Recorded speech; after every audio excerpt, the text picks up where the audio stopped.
안녕하세요 여러분, 반갑습니다. 11월 첫 주일을 맞이했습니다. 오늘 마가복음 14장 말씀 우리가 함께 살펴보려고 합니다. 짐 엘리엇이라고 하는 선교사가 있죠. 창끝이라는 영화로 이 선교사님의 이야기가 널리 알려져 있습니다. 미국의 휘튼 대학교에서 공부했던 사람이고 레슬링을 하기도 한 아주 건장하고 건강한 청년이었다고 합니다. 이 선교사님이 4명의 친구들과 함께 남미 에콰도르의 아우카 부족을 선교하기로 합니다. 아우카 부족은 외부인이 들어오는 것을 단 한 번도 허용하지 않은 그런 부족이었다고 하죠. 경비행기를 구입해서 그 비행기를 타고 다니면서 이 부족을 찾았습니다. 부족을 발견하자 이들에게 필요한 여러 가지 물품을 비행기에서 던져주면서 이들과 친해졌습니다. 비행기에서 손을 흔들자 그들도 손을 흔들고 소리를 지르기도 하고 그렇게 친해졌습니다. 그러자 이들이 이제는 아우카 부족이 사는 근처 강가에 경비행기를 착륙시키고 이들을 실제로 만나기를 시도합니다. 그러나 불행히도 이들은 며칠 후 강가에서 창에 찔린 채 발견됩니다. 1956년에 있었던 사건입니다. 미국의 라이프나 타임 같은 잡지에서 이 사건을 자세히 보도했다고 합니다. 특별히 라이프지에서는 이 사건을 보도하면서 이렇게 썼다고 합니다. What a unnecessary waste. 이게 무슨 불필요한 낭비인가. 또 기자가 짐 엘리엇의 부인인 엘리자베스 엘리엇에게 가서 같은 질문을 했다고 합니다. 이게 무슨 낭비입니까? 그러자 엘리자베스 엘리엇이 그 기자에게 이렇게 말합니다. 낭비라니요. 왜 그런 말을 하십니까? 나의 남편은 어렸을 때부터 이 순간을 위해 준비한 사람입니다. 내 남편은 이제야 그 꿈을 이룬 것뿐입니다. 이후로는 다시는 내 남편의 죽음을 낭비라고 하지 마십시오. 그렇게 말한 엘리자베스 엘리엇과 다른 부인들은 죽음을 각오하고 이 아우카 부족에게로 들어갑니다. 아우카 부족들은 다행히 여인들을 해야 하는 것은 명예롭지 않은 일이다.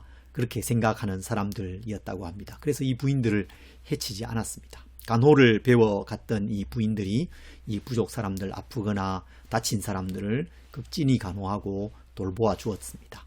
그러자 한참이 흐른 후에 사람들이 묻습니다. 당신들은 누구입니까? 그리고 왜 우리를 이렇게 돕습니까? 그러자 이 부인들이 우리는 당신들이 강가에서 죽인 그 사람들의 아내들입니다. 우리는 당신들에게 예수 그리스도에 대해서 알려주기 위해서 온 것입니다. 그렇게 복음이 전해졌습니다. 5명의 선교사님을 죽였던 사람들 중에서도 복음을 받아들인 사람이 있었습니다. 그 부족 안에 많은 교회가 세워졌다고 합니다. 짐 엘리엇 선교사의 이 삶과 죽음이 결코 낭비되지 않았던 것이죠. 이렇게 겉으로 보기에는 낭비인 것처럼 보이는 일이지만 낭비가 아닌 일이 있습니다. 또 어떤 일은 전혀 낭비처럼 보이지 않지만 실상은 낭비인 그런 일도 있지요. 오늘 성경에서 우리는 낭비인 것 같지만 낭비가 아닌 일, 낭비가 아닌 것 같지만 낭비되는 일, 그것을 찾을 수가 있습니다. 먼저 우리가 마가복음 14장 1절부터 11절 말씀을 읽도록 하겠습니다. 이틀이 지나면 유월절과 무교절이라 대제사장들과 서기관들이 예수를 흉계로 잡아 죽일 방도를 구하여 이르되 밀란이 날까 하노니 명절에는 하지 말자 하더라. 예수께서 베다니 나병 환자 시몬의 집에서 식사하실 때에 한 여자가 매우 값진 향유 곧 순전한 나드 한 옥합을 가지고 와서 그 옥합을 깨뜨려 예수의 머리에 부으니 어떤 사람들이 화를 내어 서로 말하되 어찌하여 이 향유를 허비하는가? 이 향유를 300데나리온 이상에 팔아 가난한 자들에게 줄 수 있었겠도다 하며 그 여자를 책망하는지라. 예수께서 이르시되 가만두라. 너희가 어찌하여 그를 괴롭게 하느냐? 그가 내게 좋은 일을 하였느니라. 가난한 자들은 항상 너희와 함께 있으니 아무 때라도 원하는 대로 도울 수 있거니와 나는 너희와 항상 함께 있지 아니하리라. 그는 힘을 다하여 내 몸에 향유를 부어 내 장례를 미리 준비하였느니라. 내가 진실로 너희에게 이르노니 온 천하에 어디서든지 복음이 전파되는 곳에는 이 여자가 행한 일도 말하여 그를 기억하리라 하시니라. 12 중의 하나인 가룟 유다가 예수를 넘겨주려고 대제사장들에게 가매 그들이 듣고 기뻐하여 돈을 주기로 약속하니 유다가 예수를 어떻게 넘겨줄까 하고 그 기회를 찾더라. 아멘. 이 이야기는 6월절 이틀 전에 일어난 사건입니다. 대제사장과 서기관들이 예수님을 흉계로 잡아 죽이고자 하는 음모를 꾸미는 그런 상황입니다. 십자가의 그림자가 이제 짙게 드리우기 시작했습니다. 그 어둡고 무거운 분위기 속에서 아주 아름다운 이야기가 펼쳐지고 있는 것, 그것이 오늘 본문의 중심 이야기입니다. 베다니 나병 환자 시몬의 집에서 예수님께서 식사를 하고 계셨습니다. 나병 환자 시몬은 아마도 예수님께서 그 병을 고쳐준 사람이었을 것입니다. 병에 고침받았지만 사람들은 여전히 나병 환자 시몬, 문둥이 시몬 그렇게 불렀던 것이죠. 거기서 식사하고 계시는 예수님께 한 여인이 가까이 다가옵니다. 그리고 다가와서 향유를 그 머리에 부었습니다. 그 향유의 향기가 그 온 집안에 가득하게 퍼져갔을 것입니다. 이 향유는 나드라고 하는 인도산 향유였습니다. 아주 값비싼 향유였음을 짐작할 수 있습니다. 본문에는 300데나리온 이상에 팔 수 있는 향유라고 말하고 있죠. 300데나리온은 노동자의 1년 연봉에 해당하는 돈입니다. 아마도 이 여인이 평생 만져보기도 쉽지 않은 그런 돈이었을 수 있습니다. 이 여인은 향유를 담은 작은 그릇, 그 옥합을 깨뜨려서 그 안에 담긴 향유가 다 쏟아지게 하는 그런 방식으로 예수님께 향유를 부었습니다. 이 모습은 주변 사람들을 깜짝 놀라게 만들었을 것입니다. 그 옥합 그릇이 깨어지는 소리와 부서지는 그런 모습, 그리고 향유가 다 그 자리에서 쏟아지고 부어지는 그런 모습이 매우 자극적인 모습이죠. 주변 사람들이 깜짝 놀라고 주목해보는, 또 그와 동시에 그 향유의 향기가 온 집에, 온 마을에까지 퍼져가는 그런 상황이었기 때문에 모든 사람들이 그 여인을 주목해 보았을 것입니다. 이 여인이 왜 옥합을 이렇게 깨뜨렸을까요? 그냥 부을 수도 있었을 텐데 굳이 그것을 깨뜨린 이유가 무엇이겠습니까? 아마도 그 향유를 아낌없이, 조금도 남김없이 다 부어드리려는 그런 마음의 표현이었을 것입니다. 귀하면 것이면 귀한 것일수록 조금씩 붓다 보면 아까운 마음이 들지 않겠습니까? 아까운 마음이 들지 않도록 다 부어드리기 위해서 처음 가졌던 그 마음 변함없이 주님께 다 부어드리기 위해서 그것을 깨뜨렸을 것입니다. 이 향유는 여인이 특별한 목적을 위해서 준비해 두었던 것일 수 있습니다. 아마도 결혼을 위해서 준비하지 않았을까 생각해 봅니다. 실제로 유대 여인들이 결혼을 위해서 향유를 준비하는 그런 풍습이 있었다고 하지요. 이 옥합이 깨뜨려지고 향수가 부어지고 그 향기가 가득해지는 이 일은 즉각적으로 논란을 불러일으킵니다. 그 자리에 있던 사람들 각자가 그 행동에 대한 의견과 평가를 하기 시작한 것입니다. 저게 무슨 일이야? 왜 저렇게 일하는 거야? 저게 무슨 낭비인가? 이렇게 말하기 시작한 것이죠. 그 중에 그것을 낭비라고 평가한 사람들이 있었다고 오늘 본문은 말씀하고 있습니다. 어떤 사람들이 이 향유를 300데나리온 이상에 팔아 가난한 사람들에게 줄 수 있었겠도다 라고 하며 왜 저것을 저렇게 낭비하는가, 그렇게 허비하는가, 그렇게 말했다는 것입니다. 여러 사람들이 그렇게 말했습니다. 그런데 그렇게 말하는 사람들 중에 가룟 유다가 있었다라고 사도 요한은 밝히고 있습니다. 요한복음에 보면 가룟 유다가 그렇게 말했다, 그렇게 말하고 있죠.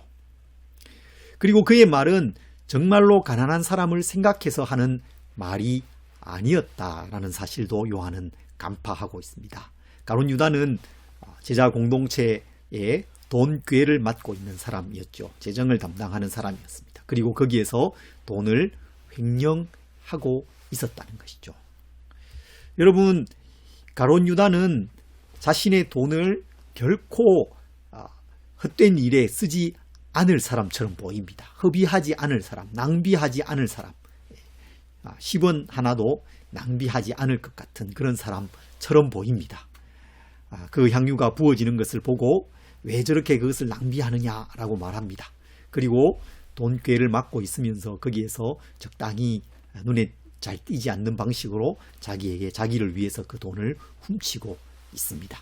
아주 계산에 빠른 사람입니다. 그 향유가 부어지는 모습을 보면서 그것이 300데나리온 이상에 팔 수 있는 고급 향유라는 것을 그는 즉시로 간파할 수 있었던 사람이라는 것입니다. 그리고 오늘 본문 10절과 11절에 보면 가룟 유다는 대제사장을 찾아가서 예수를 팔기로 합니다. 그리고 돈을 받기로 하죠. 그리고 예수님을 팔 기회를 그가 찾습니다. 그는 돈을 낭비하지 않고 기회가 있으면 어떤 것이든 그것이 의로운 것이든 불의한 것이든 돈을 모으려고 하는 탐욕의 사람이었다는 것입니다. 그는 300데나리온을 결코 낭비하지 않을 것이고 돈꾀에서 돈을 훔쳐낼 것이고 스승까지도 팔아서 돈을 벌 것입니다. 그러나 그 후에 그의 인생은 어떻게 되었습니까? 우리가 잘 알고 있는 것처럼 예수님을 팔고 예수님께서 잡히셔서 채찍에 맞으시고 십자가에 달려 죽으시는 그 모습을 보면서 그의 마음에 깊은 가책을 느끼게 됩니다. 그것을 그는 감당할 수가 없죠. 그래서 나가서 스스로 목숨을 끊고 맙니다. 그는 자신의 그 인생 전체를 낭비하고 말았습니다. 예수님은 그를 향해서 태어나지 않았으면 더 좋았을 것이다. 그렇게 평가하셨죠. 그는 그의 인생 전체를 낭비한 사람이었다는 것입니다. 이렇게 어떤 일은 낭비인 것 같습니다. 여인의 이 행동, 향유를 깨뜨려서 예수님께 부어드리는 이 행동은 낭비인 것처럼 보였습니다. 많은 사람들이 그것을 낭비라고 생각했습니다. 그렇지만 그것은 낭비가 아니었죠. 예수님께서는 그 여인의 행동을 칭찬해 주셨습니다. 가난한 사람들은 항상 너희와 같이 있지만 나는 너희와 항상 함께 있지 않다. 이 여인이 나의 장례를 위해서 준비한 것이다. 복음이 전파되는 곳이면 어디든 이 여인의 이 행동이 기억될 것이다. 그렇게 말씀해 주셨습니다. 낭비한 것이 아니었던 것입니다. 그러나 조금도 작은 것도 낭비하지 않을 것처럼 보였던 그 제자 가룟 유다, 그는 그 인생 전체를 낭비하고 말았습니다. 낭비자가 아닌 것 같았지만 그는 실상은 낭비자였던 것입니다. 이 사실은 우리에게 아주 중요한 질문을 던져주고 있습니다. 어떤 삶이 낭비하는 삶인가? 어떤 삶은 낭비하지 않는 삶인가? 우리는 어떻게 하면 낭비하지 않는 삶을 살 수 있을 것인가? 또 어떻게 하면 삶을 낭비해버리고 마는 것인가? 그런 질문을 우리에게 하도록 하는 것입니다. 그리고 오늘 이 말씀은 또 다른 낭비자 한 분을 보여주고 있어요. 숨은 낭비자입니다. 그분은 바로 예수 그리스도시죠. 예수님은 이 여인의 행동이 낭비가 아니었다라고 분명하게 말씀해 주고 계십니다. 가난한 사람들은 항상 함께 있지만 주님은 항상 함께 있지 않다고 말씀하시죠. 주님의 장례를 위해서 준비한 특별한 행동, 특별한 헌신의 삶, 특별히 주님께 드리는 그 삶, 그것은 결코 낭비가 아니었다는 것입니다. 우리에게도 주님은 때로 이런 특별한 헌신, 특별한 주님을 향한 내어드림을 요구하실 때가 있습니다. 주님의 죽으심을 위해서 우리가 뭔가를 할 수는 없지요. 그러나 여전히 하나님 나라 안에서 우리는 특별히 어떤 일들을, 어떤 것들을 위해서 주님께 내어드릴 때가 있을 수 있습니다. 그것은 결코 낭비가 아닌 것입니다. 주변 사람들이 그것을 잘 이해하지 못할 수도 있습니다. 우리가 시간을 투자하는 것, 우리가 재물을 드리는 것, 사랑을 드리는 것, 섬기는 것, 주변 사람들이 이해하지 못할 수 있습니다. 낭비처럼 보일 수 있습니다. 그러나 그것이 우리가 하나님과의 그 관계 속에서 특별히 하나님을 섬기고 내어드리는 것이라면 그것은 결코 낭비가 아닌 것이죠. 그리고 더 나아가서 이 오늘의 말씀은 예수님의 십자가 아래에서 예수님의 그 죽으심 하나님과의 관계 속에서 이해되어야 하는 말씀입니다. 1절과 2절에 대제사장과 서기관들의 예수님을 죽이고자 하는 음모가 있습니다. 그리고 그에 이어서 가룟 유다가 예수님을 팔기로 하고 대제사장에게 가서 예수님을 팔겠다고 하고 돈을 받기로 합니다. 그들은 그것을 아주 기뻐하면서 돈을 주기로 약속하지요.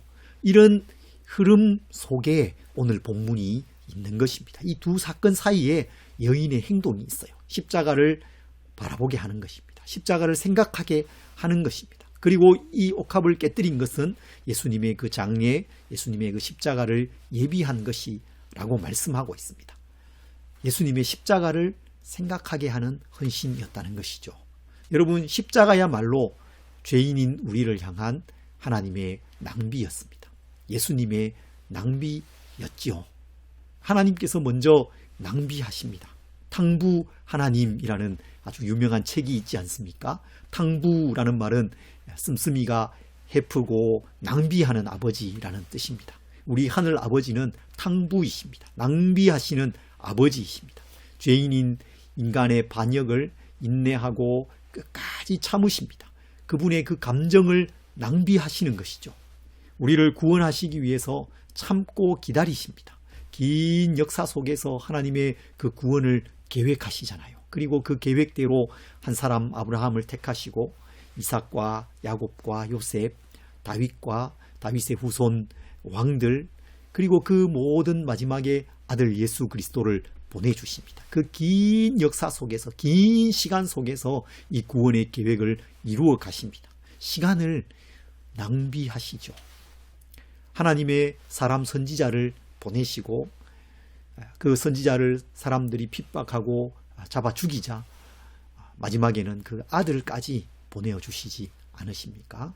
하나님 가지고 계신 그 자원을 낭비하십니다. 아들을 낭비하셨습니다. 우리 하늘 아버지는 낭비하시는 아버지이셨습니다.